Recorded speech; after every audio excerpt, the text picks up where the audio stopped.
E aí, meu povo? Copa do Mundo, dia 463. Muita Copa do Mundo para vocês, então tem muito conteúdo por aqui também. E hoje eu vou falar da ausência do Lucas Paquetá. Eu acho que, pelo que eu tenho visto de comentários por aí, talvez esteja sendo subestimada a ausência do Lucas Paquetá, ou talvez eu esteja errado, eu esteja superestimando a ausência do Lucas Paquetá, mas eu acho que ele é um jogador importante para a seleção brasileira, para o funcionamento do time. Eu vou mostrar isso daqui. Vou colocar campinho tático aqui também para mostrar para vocês o que eu faria se eu fosse o técnico Carlo Ancelotti, ou o que eu acho que o Carlo Ancelotti vai fazer, as opções que ele tem. Eu listei aqui 3, 6, 7 opções. Tem o Ancelotti para substituir o Paquetá, eu vou passar um pouquinho por cada uma delas aqui. De seleção brasileira, já vou colocar na tela. Bom, antes de colocar na tela, eu vou falar por que eu acho que a ausência do Lucas Paquetá é subestimada. Porque ele é um jogador que tecnicamente pode não estar brilhando com gols, assistências e jogadas de muito efeito. E talvez isso, quando as pessoas falam, bom, o Paquetá vai sair, não vai fazer tanta diferença, talvez seja por conta disso, mas eu acho que o Paquetá é um jogador muito importante para a sustentação do time, de fazer a bola chegar bem ao Vinícius Júnior, de marcar muito pelo lado esquerdo, taticamente estava muito aplicado na marcação, sem a bola, e com a bola estava ajudando muito a colocar o Vinícius Júnior no jogo. Tanto em bola longa, como ele mostrou em alguns jogos contra a Haiti, por exemplo, como em achadas de passe em profundidade, como foi contra a Escócia, um passe no segundo tempo que o Vini não acertou, mas especialmente com a defesa do adversário fechada. Eu acho que o Lucas Paquetá era um jogador que conseguia encontrar espaços para colocar o Vinícius Júnior entre linhas. E a ausência dele faz com que o Brasil não tenha um jogador de características iguais. Então acho que alguma coisa vai mudar no time, e eu não sei se isso necessariamente vai ser bom. Pode melhorar, né? Pode ser que ele não tenha esse impacto todo, mas também pode piorar, porque é um titular, acho que importante, que vai sair do time. Eu coloquei aqui para vocês verem, vou começar a mostrar aqui para vocês, o time do Brasil com os nomes. Aqui é mais ou menos o que é a Noruega, tá? Como eu imagino que vai jogar, mas isso daqui, enfim, adversário vai mudar um pouco. E aqui do lado estão os reservas do Brasil: Luiz Henrique, Endrick, Igor Thiago, Neymar, Martinelli, Danilo Santos, Ederson. Ainda não coloquei o Rafinha porque ainda não está pronto para esse jogo. Talvez o Rafinha esteja pronto para as quartas de final, então daqui a pouco o Rafinha também poderia entrar aqui, porque o Paquetá, caso se recupere, é uma lesão de 3 a 4 semanas, faltam menos de 3 semanas para a final da Copa do Mundo, então por isso que é difícil que ele ainda consiga voltar a tempo de disputar a Copa do Mundo, mas quem sabe, né? O Brasil na final, o Paquetá possa ajudar alguns minutos por ali. Primeiro eu vou mostrar com o Paquetá. O Paquetá fazia esse papel aqui, de meio campista pelo lado esquerdo, e eu acho que ele era importante para achar o Vini Júnior, porque quando o adversário estava muito fechado por aqui, o Vini tem vezes que vem aqui para receber aberto pelo lado, né? Mas quando o Douglas Santos sobe para atacar, e ele subiu contra a Haiti e contra a Escócia e também contra o Japão, o Vini não precisa estar aqui, senão você tem um congestionamento de 2 jogadores por aqui, então o Vini vem jogar aqui um pouco mais fechado entre zagueiro e lateral e entre linhas, né? Nesse espaço aqui entre meio-campistas e defensores. E para achar passe aqui é muito difícil, porque o adversário, quando a bola vem para cá, ele se fecha muito por aqui. Então é muito difícil achar o Vini. E o que o Paquetá conseguia fazer por aqui, até vou trazer a bolinha para cá, e o que o Paquetá conseguia fazer por aqui era achar espaço para colocar o Vinícius nessa zona do campo onde ele pode ser mais perigoso. Acho que aconteceu até mais contra a Escócia. O Haiti, como marcava muito em cima, o que o Paquetá fazia era mais lançamento, como foi para o Vini. Contra a Escócia ainda teve um contra-ataque, que aqui ele passa para o Vinícius entre zagueiro e lateral para conseguir colocar o Vini na cara do gol, e naquela oportunidade ele não conseguiu marcar. Os outros jogadores que o Brasil pode colocar aqui, bom, e para defender, puxar o Douglas Santos para defesa, para defender o que o Brasil fazia era puxar o Ryan para cá, Casemiro aqui, Paquetá aqui, e defendia com 2 linhas de 4, né? Danilo, Marquinhos, Magalhães, Douglas, e aí depois Ryan, Bruno, Casemiro, Paquetá, Vini e Matheus.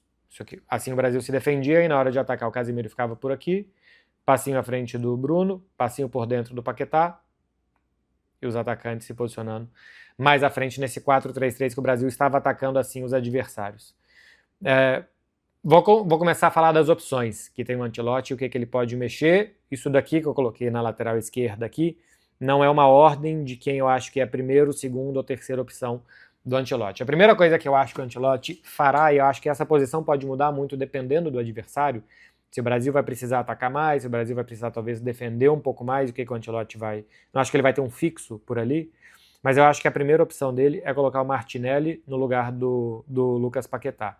O Martinelli pode fazer esse papel de dentro, de achar passe para o Vini? Acho que um pouco menos. Acho que a tendência aqui é o Brasil voltar um pouquinho para o que tinha de 4-2-4, sem ter Casemiro e Bruno lado a lado. Isso eu acho que o Casemiro continua um pouco mais por aqui e o Bruno um pouquinho mais avançado, fica um pouquinho assimétrico isso daqui. No gol contra o Japão é assim, né?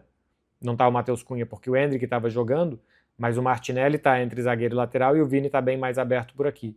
Isso daqui pode mudar em decorrência do que for o jogo, com o Martinelli abrindo e o Vinícius mais por aqui. Eu acho que pode ter mais essas trocas aqui, mas entrar no Martinelli no lugar do Paquetá, o Martinelli até pode começar algumas jogadas por aqui, como é o Paquetá. Mas eu acho que a tendência dele é avançar mais e o Matheus Cunha fazer mais isso. Pode ser que o Martinelli faça isso e o Vinícius isso também, com o Vinícius baixando um pouquinho para tentar armar o time.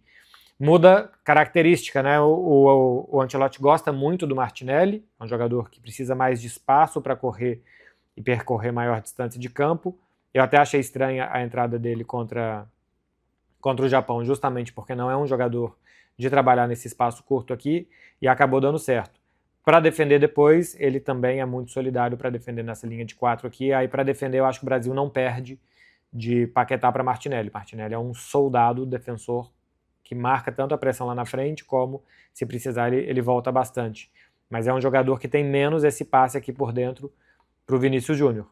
Isso daqui ele tem menos. Quando o Douglas avançar por aqui, ele tem menos esse passe aqui muito fechado entre zagueiro e lateral, que eu acho que o Paquetá tem mais. E quando o adversário estiver muito fechado e esses jogadores estiverem mais à frente também, que o Brasil já estiver com uma linha um pouco mais avançada, aqui a tendência era que o Paquetá, em espaço curto, combinasse melhor com os outros atacantes, coisa que eu também não vejo tanto o Gabriel Martinelli fazendo. Vou voltar os jogadores para suas posições, só para trocar o Martinelli por outro.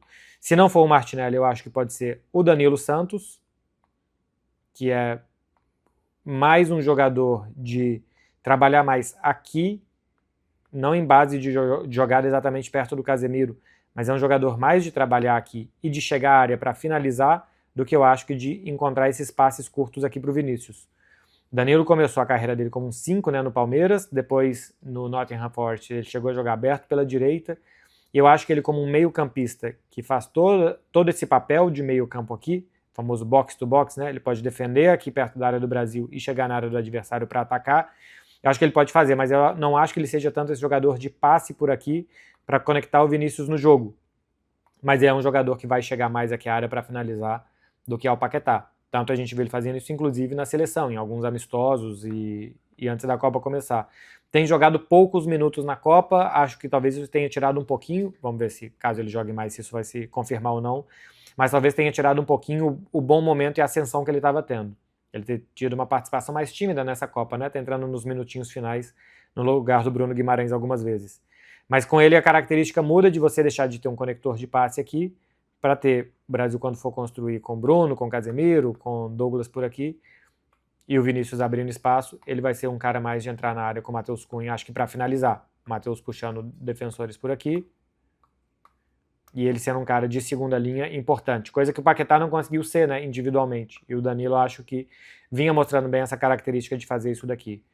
Mais uma vez voltando os caras aqui para fazer mais uma opção que tem o Ancelotti, que é jogar com o Endrick no lugar do Paquetá. Claro que o Endrick não vai ocupar essa zona daqui, e também não vai ocupar aqui como poderia ser com o Martinelli, né? Ele vindo por aqui fazendo essa troca por aqui. Com o Endrick, a tendência é mais você trocar o Matheus Cunha com ele. E o Matheus Cunha recuar para fazer o papel do Paquetá e o Endrick fazer o papel do Endrick mesmo, fazer um papel de atacante.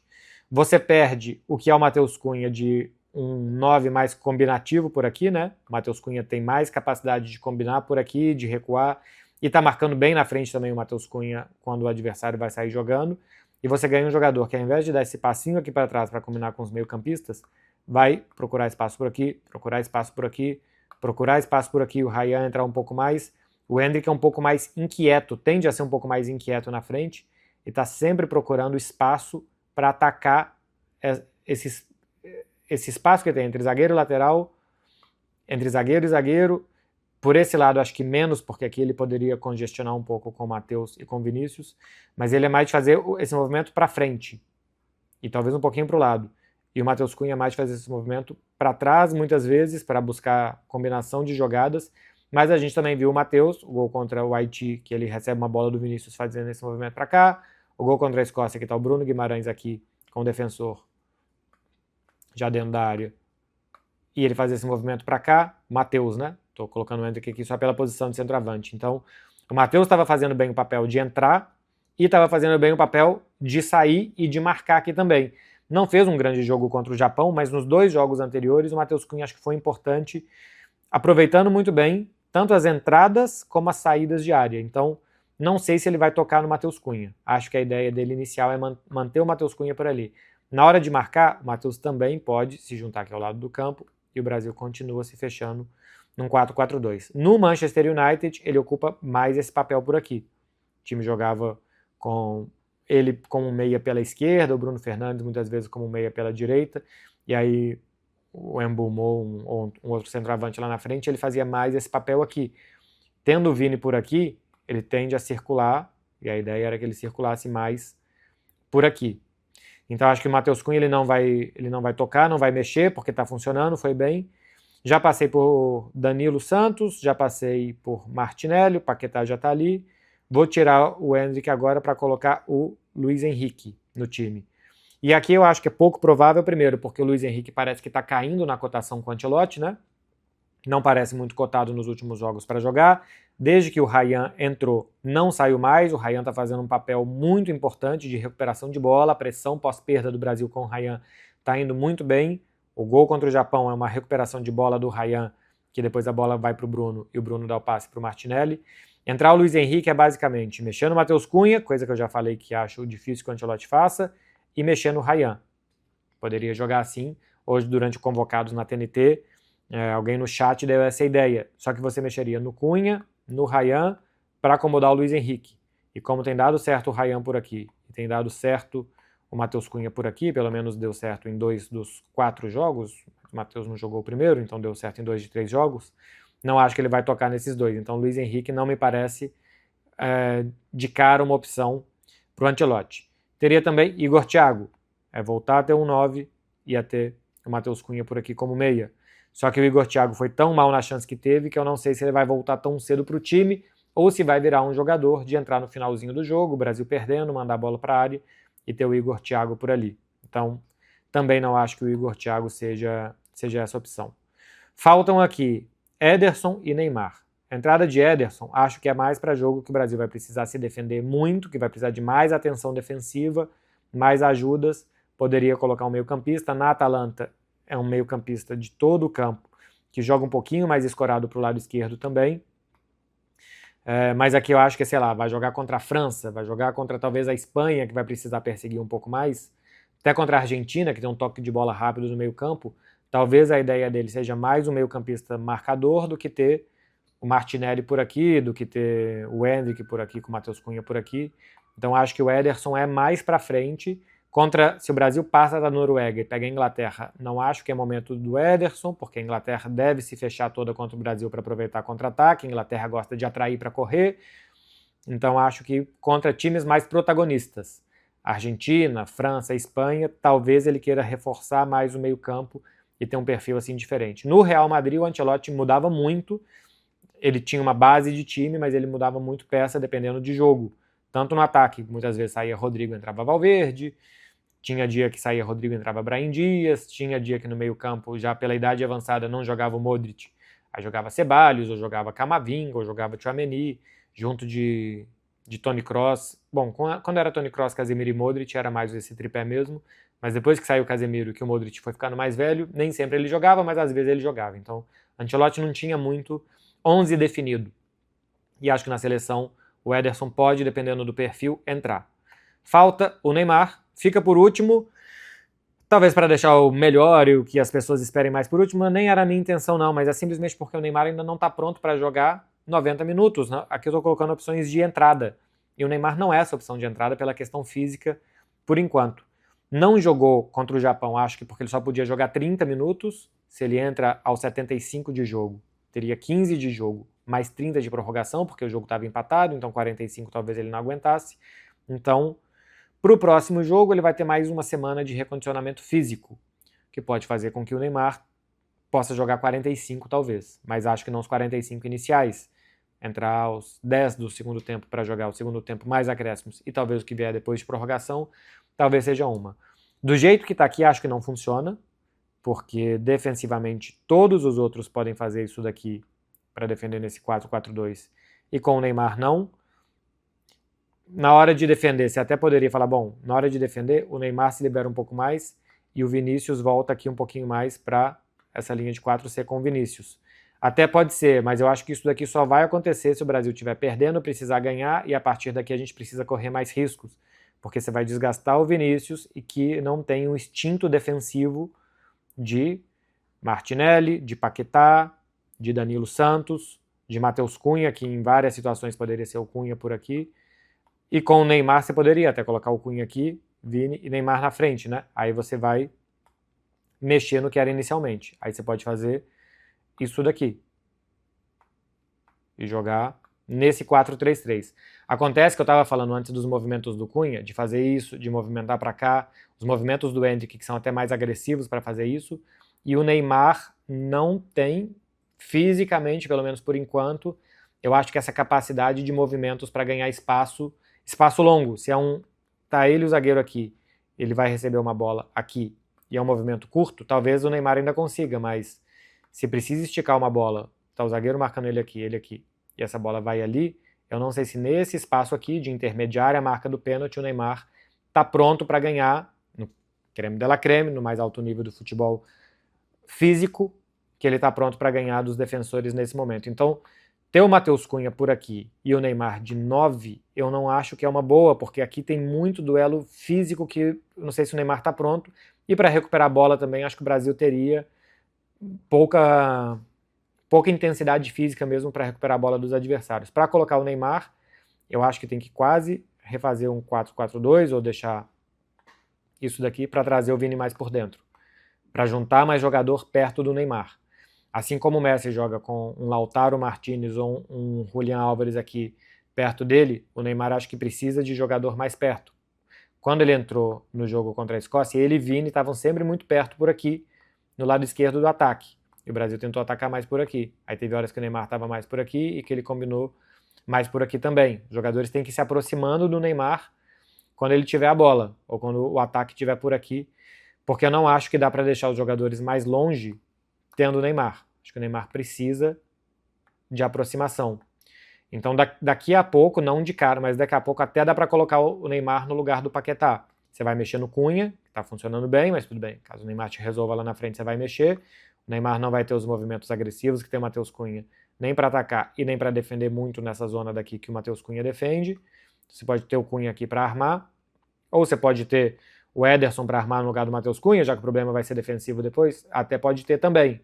Você deixa um time um pouco mais duro, né, com um pouco menos de passe, de mobilidade do Cunha e mais um jogador trabalhador por aqui, e talvez essa bola não chegue tão bem à frente, porque você também precisa alimentar bem esses caras aqui e juntar jogadores de passe, de espaço curto, e o Ederson não me parece um jogador tão de espaço curto assim, mas você deixa um time mais protegido e com essa pólvora na frente. O Ancelotti já disse que Copa do Mundo, defesa forte do Brasil, bom sistema defensivo e na frente talento para ganhar os jogos. Pode ser mais para frente um desejo, mas tirar o Matheus Cunha do time, pelo que ele está jogando agora, acho difícil. E para colocar o Neymar, que fisicamente não está pronto, também acho difícil de que ele faça nesse momento. Tem que ver a evolução física do Neymar. Isso daqui para mim não funcionaria. Isso daqui para mim, talvez, com o Neymar de 10 num 4-2-3-1, poderia até ser. Aí na hora de defender, teria que deixar o Neymar, Matheus Cunha defender com o Vini. Tem que ver como é que é o Vini aqui para defender. Ou na hora de defender, seria mais ou menos isso daqui. Aí na hora de defender, o Matheus Cunha ter muita entrega defensiva para voltar e você liberar Neymar e Vinícius Júnior. Mas aí o Neymar teria que talvez atacar um pouco mais pela direita, né? Porque se o Neymar tá por aqui para combinar com o Vini, o Matheus Cunha tá por aqui, na hora de defender, se ele tem que fazer esse deslocamento todo aqui, fica longe demais. E aí o adversário já saiu e não deu tempo ainda do Brasil recompor por aqui. Então precisa de muito ajuste tático. Isso daqui, esse campinho que eu estou mostrando para vocês, aceita tudo. Mas precisa de muito ajuste e treino. E outra coisa que aqui mexeria no Bruno Guimarães, né? O Bruno está funcionando bem por aqui. Se você, para acomodar o Neymar nessa zona, você precisa de mais sustentação defensiva, talvez tenha que descer um pouco o Bruno. E o Bruno está indo bem demais. Para mim é o segundo melhor jogador do time, é um dos melhores jogadores da Copa. Então, é papo de hoje, é 1º de julho, e a final é 19 de julho. O Brasil tem menos de 3 semanas para melhorar o Neymar fisicamente, para taticamente isso daqui funcionar, essa recomposição aqui funcionar taticamente também. Então é muito trabalho tático e físico que a seleção precisa fazer para acomodar isso daqui. Que talvez, para a gente imaginando que o Neymar possa decidir jogos pela capacidade que ele tem, de como é que ele pode fazer. Mas é muita coisa para trabalhar. E eu já falei muito tempo também, né? Mais de 1/3 de hora falando aqui para vocês de todas as substituições que eu acho possíveis para o Lucas Paquetá. Como vocês viram aqui, não tem ninguém da mesma característica, é só trocar peça por peça. Ou vai ser um jogador um pouco mais de mais movimento, como é o Danilo, ou vai ser um jogador que vai ter que fazer o Matheus Cunha voltar para cá se você colocar aqui Luiz Henrique, Endrick, Igor Thiago, ou vai ser um jogador que não tem tanto passe, mas que tem mais deslocamento, como é o Martinelli, ou vai ser um jogador mais defensivo, como é Ederson, enfim. Não tem outro Paquetá, não tem outro jogador dessa característica, por isso eu acho uma ausência muito importante para a seleção. Mas tem grandes jogadores e tem um grande técnico que pode fazer isso funcionar. Veremos, meu povo. Se você chegou até aqui, você deve ter gostado. Então deixa like e se inscreve no canal para não perder os próximos conteúdos por aqui de Copa do Mundo, porque ainda faltam 18 dias, então ainda devem faltar mais ou menos em dias futebolísticos uns 320. Valeu, gente. Até mais, hein? Tchau, tchau.